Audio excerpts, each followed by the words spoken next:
नमस्कार, जनप्रभा सुपरफास्ट में आपका स्वागत है। मैं हूं हेमेंद्र सिंह। एक नजर डालते हैं आज की सुर्खियों पर। काबुल में अमेरिकी ऑपरेशन में अलकायदा चीफ अल जवाहिरी ढेर। बाइडेन बोले अब हुआ इंसाफ, कार्रवाई पर भड़का अफगानिस्तान। विमानकार के कारण दिल्ली हावड़ा रेल मार्ग आज 8 घंटे रहेगा बंद। 6 ट्रेनें रद्द, 5 का बदला समय। हजारों यात्री होंगे परेशान। लुधियाना तक बन रहे ईस्टर्न कॉरिडोर से जुड़ जाएगा दिल्ली एनसीआर। कोलकाता के बंदरगाह से आसानी से माल की हो सकेगी ढुलाई। ऑस्ट्रेलिया में पिच ब्लैक अभ्यास में शामिल होगा भारत। 17 देशों के 100 विमान और 2500 सैन्यकर्मी लेंगे भाग। भारत ने 5 साल में 42,499 करोड़ रुपए का किया रक्षा निर्यात। रक्षा राज्य मंत्री अजय भट्ट ने राज्यसभा में दी जानकारी। पहचान पत्र को आधार से लिंक करने का अभियान आज से शुरू। ऑनलाइन और ऑफलाइन माध्यम अपना सकते हैं लोग। असम में गिरफ्तार किए गए 11 दहशतगर्दों के मामले में बड़ा खुलासा। बांग्लादेशी आतंकी संगठन से जुड़े होने की पुलिस ने की पुष्टि।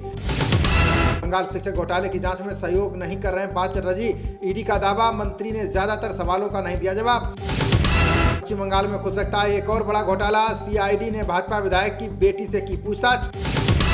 विमानन कंपनी एयर इंडिया सेवानिवृत्ति पर लाई नई नीति। 65 वर्ष की आयु तक विमान उड़ाने की मिलेगी अनुमति। सेवानिवृत्ति के 1 साल पहले पायलटों को दिया जाएगा अनुबंध पत्र। पात्रता की जांच के लिए समिति गठित करेगी एयर इंडिया। चीन की सेना ने अपने 95वें स्थापना दिवस पर दिखाई ताकत। नए हथियारों, उपकरणों और युद्ध की तैयारी का किया प्रदर्शन। डोमिनोज पिज्जा और दाल कंपनी विक्टोरिया पर 15 लाख का जुर्माना। जांच में नमूने पाए गए फेल। एडीएम कोर्ट ने कंपनी पर की कार्रवाई। भारी बारिश के बाद आए भूस्खलन से रियासी में 30 मकान जमींदोज। श्रीनगर लेह राजमार्ग ठप। अमरनाथ यात्रा की गई स्थगित। यूपी बिहार समेत देश के 10 राज्यों में भारी बारिश का अलर्ट। पहाड़ों पर लगातार हो रही बारिश से नदियों में आया सैलाब। ब्रिटेन के पीएम पद की दौड़ में लिज ने ऋषि सुनक को पछाड़ा। सर्वेक्षण में लिज ट्रस की जीतने की संभावना 91% बढ़ी। उच्च स्तरीय बैठक में संयुक्त राष्ट्र महासचिव गुतारेस ने दी चेतावनी का परमाणु विनाश से बस 1 कदम दूरी पर है दुनिया। देश में पिछले 24 घंटे में कोरोना के आए 13,734 नए मामले। कल की तुलना में 3,000 केस कम। संक्रमण से मिली थोड़ी राहत। पीयूष जैन के खिलाफ ईडी ने दर्ज किया मनी लॉन्ड्रिंग का केस। कन्नौज के इत्र व्यवसायी की अटैच हो सकती है करोड़ों की संपत्तियां। सीबीआई ने पूर्व मध्य रेलवे में रिश्वत रैकेट का किया भांडाफोड़। रेलवे के 3 अधिकारियों समेत 5 को किया गया गिरफ्तार। संजय राउत से आज फिर सवाल जवाब करेगी ईडी की टीम। शिवसेना सांसद के वकील की मौजूदगी में होगी पूछताछ। झारखंड को लेकर केंद्रीय मंत्री अर्जुन मुंडा ने कांग्रेस पर साधा निशाना। का भाजपा पर आरोप लगाकर अपनी छवि बचा रहे कांग्रेसी नेता। उपराष्ट्रपति ने युवाओं से समाज सेवा के लिए समय देने का किया आह्वान। बोले नियमित रूप से करें जरूरतमंदों और वंचितों की मदद। भारत पहुंचे मालदीव के राष्ट्रपति ने एस जयशंकर से की मुलाकात। दोनों देशों के बीच साझेदारी को नई गति देना है यात्रा का उद्देश्य। यूपी में कम बारिश को लेकर सीएम योगी ने लोगों को दिया भरोसा। बोले किसानों को आवश्यकता के अनुसार हर संभव सहायता देगी सरकार। आज से नोएडा के सुपरटेक टावर में रखा जाएगा विस्फोटक। सेक्टर 93 स्थित बिल्डिंग के पास भारी सुरक्षा घेरा तैनात।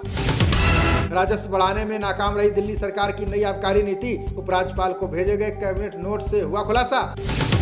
खुद को हिंदू बताकर शादी के लिए दबाव बना रहा था मुस्लिम युवक। लड़की की शिकायत पर नोएडा पुलिस ने आरोपी को किया गिरफ्तार। हरियाणा कांग्रेस के चिंतन शिविर में आगामी चुनाव को लेकर मंथन। नेताओं ने भूपेंद्र सिंह हुड्डा के नेतृत्व में सरकार बनाने का लिया संकल्प। जबलपुर अस्पताल में लगी आग से 8 हुई जान गंवाने वालों की संख्या। सीएम शिवराज सिंह चौहान ने मुआवजा और जांच के दिए आदेश। यूनिवर्सिटी ऑफ लंदन के कार्यक्रम में बोले छत्तीसगढ़ सीएम भूपेश बघेल का 8 सालों से एक के बाद एक ढाई जा रही हैं लोकतांत्रिक संस्थाएं। महंगाई बेरोजगारी के खिलाफ पीएम आवास का घेराव करने की योजना। 5 अगस्त से देश भर में व्यापक प्रदर्शन करेगी कांग्रेस। 3 दिन पहले ही अनिश्चितकाल के लिए स्थगित हुई ओडिशा विधानसभा। चिटफंड मामले और किसानों के मुद्दे पर विपक्ष ने किया जमकर हंगामा। सीएम योगी से मिले सपा के महासचिव रामगोपाल यादव। पिछड़ों और मुसलमानों पर दर्ज एकतरफा मुकदमों पर हुई बात। वित्त मंत्री सीतारमण ने लोकसभा में महंगाई पर चर्चा के दौरान दिया बयान। बोली आरबीआई के प्रयासों से अन्य देशों की अपेक्षा देश में कम महंगाई। वित्त मंत्री के बयान से असंतुष्ट विपक्ष ने किया सदन से वॉकआउट। मनीष तिवारी बोले जब सरकार को देश की चिंता नहीं तो क्यों सुने बयान। कांग्रेस नेता जयराम रमेश ने वित्त मंत्री के बयान पर कसा तंज। बोले वित्त मंत्री के जवाब से लगा जैसे देश में कोई समस्या ही नहीं। पारा चढ़ने से भी खाद्य वस्तुओं के दामों में हुआ इजाफा। नई रिपोर्ट में इस साल खुदरा मुद्रास्फीति के 6.8% रहने का अनुमान। विधायकों के पास नोट मिलने को लेकर हेमंत सोरेन का भाजपा पर तंज। बोले सत्ता के बिना मछली की तरह तड़पने लगते हैं भाजपा के नेता। बुनकरों के लिए जीवन बीमा योजना शुरू करेगी तेलंगाना सरकार। 7 अगस्त को सीएम केसीआर राव योजना की करेंगे शुरुआत। महाराष्ट्र के राज्यपाल ने गुजराती राजस्थानी टिप्पणी के लिए मांगी माफी। बोले मेरे बयान को मीडिया में गलत संदर्भ में किया गया पेश। डॉक्टर ऑन व्हील्स योजना शुरू करेगी दिल्ली सरकार। निर्माण स्थलों पर काम करने वाले मजदूरों की होगी नियमित स्वास्थ्य जांच। शिवसेना नेता संजय राउत की गिरफ्तारी पर बोले राहुल गांधी का तानाशाह सुन लें कि सत्य जीतेगा और अहंकार हारेगा। असम के शिक्षक और छात्र संगठनों ने की सरकार से अपील का अंग्रेजी को शिक्षा का माध्यम बनाने का फैसला वापस ले सरकार।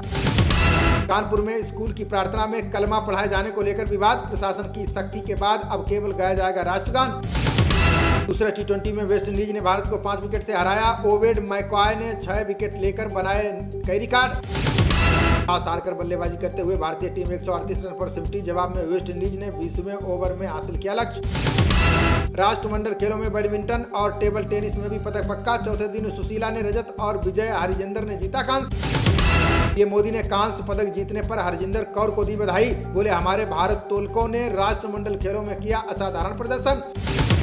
बर्मिंघम कॉमनवेल्थ में आशीष चौधरी ने जीता अपना पहला मैच। बॉक्सिंग में 80 किलोग्राम वर्ग में स्वर्ण पदक की ओर बढ़ा कदम। खबरों का सिलसिला जारी रहेगा। देखते रहिए जनप्रवाद। नमस्कार।